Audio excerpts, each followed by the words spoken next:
Uwaga, uwaga, gasimy światła, kładziemy się. Nie, już nie ma mowy o chodzeniu. Kładziemy się, gasimy światła i czytam. Ptaki. Z pierwszego listu do Koryntian. Gdybym mówił językami ludzi i aniołów, a miłości bym nie miał, stałbym się jak miedź brzęcząca albo cymbał brzmiący. Było to zaraz po stworzeniu świata. W rajskim ogrodzie zebrały się ptaki na dyskusję. Powstał problem, bo każdy śpiewa na inną melodię i każdy uważa, że najwłaściwiej. Trzeba pilnie zaradzić narastającej wrzawie. To staje się już nie do zniesienia. I w lesie, i na polu bałagan straszny. Nawet najmniejszy ptak wydziera się jak najgłośniej, przekonany, że to jego śpiew jest poprawny. Ja śpiewam najpiękniej, krzyczy szczygieł mały. Ależ tego nie da się słuchać, huczy sowa roztropna. Tylko śpiew radosny jest prawdziwy. Ćwierkają wróble.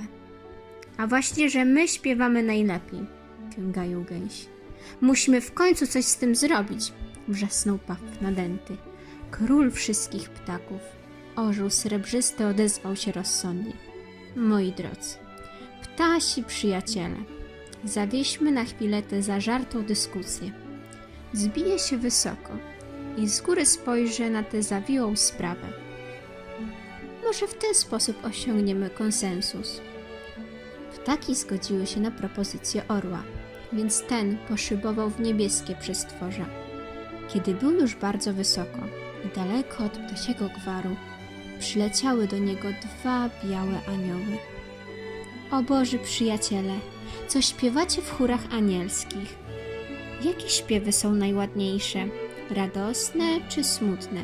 Poważne czy wesołe? Szybkie, powolne czy może jeszcze inne? Wyrzucił orzeł jednym tchem. Pan Bóg stworzył wszystkie gatunki bardzo dobre, odpowiedział biały anioł. Wszystkie śpiewy są mu miłe, jeśli śpiewacy robią to dla Bożej chwały, dodał drugi anioł. Ważna jest pokora, bo to podstawa harmonii, zgodnie orzekli Boży chórzyści. Wysłuchawszy teorii muzyki i traktatu o miłości, szczęśliwy orzeł wrócił do braci. Moi kochani, niech każdy ptak śpiewa na własną melodię, niech każdy przy swoim głosie pozostanie i szczerym sercem nuci na Bożą chwałę. Wprowadźmy jednak porządek. Niech będzie inne muzykowanie w letniej, a inne o zimowej porze. Wiosną wypada grać wesołe trele, a jesienią zanosić smutne krakania. Niech rankiem radosnym szczebiot się rozlega, a wieczorem poważny ton rozbrzmiewa. W ciągu dnia mogą być potężne fanfary i pełne patosu okrzyki, ale w nocy niech będą ciche pohukiwania. Uporządkowane śpiewy stworzą przepiękną harmonię i zniknie męcząca kakafonia.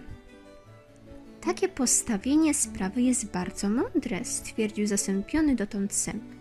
Zachęcony orzeł instrukcję rozwijał. Na łące niech rozbrzmiewają różne melodie. W lesie niech będą takie leśne, w wiejskiej zagrodzie swojskie, lustrzane nad jeziorem, odmienne nad morzem, a jeszcze inne takie przejmujące w górach. W różnorodności i bogactwie uwielbiony będzie Stwórca. No dobrze, orle kochany, my to wszystko rozumiemy, ale nie powiedziałeś nam jeszcze, na jaką melodię mamy śpiewać w kościele. Czy tylko wesołe pieśni chwały?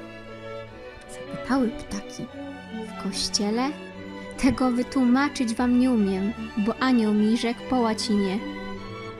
Psalite sapienter.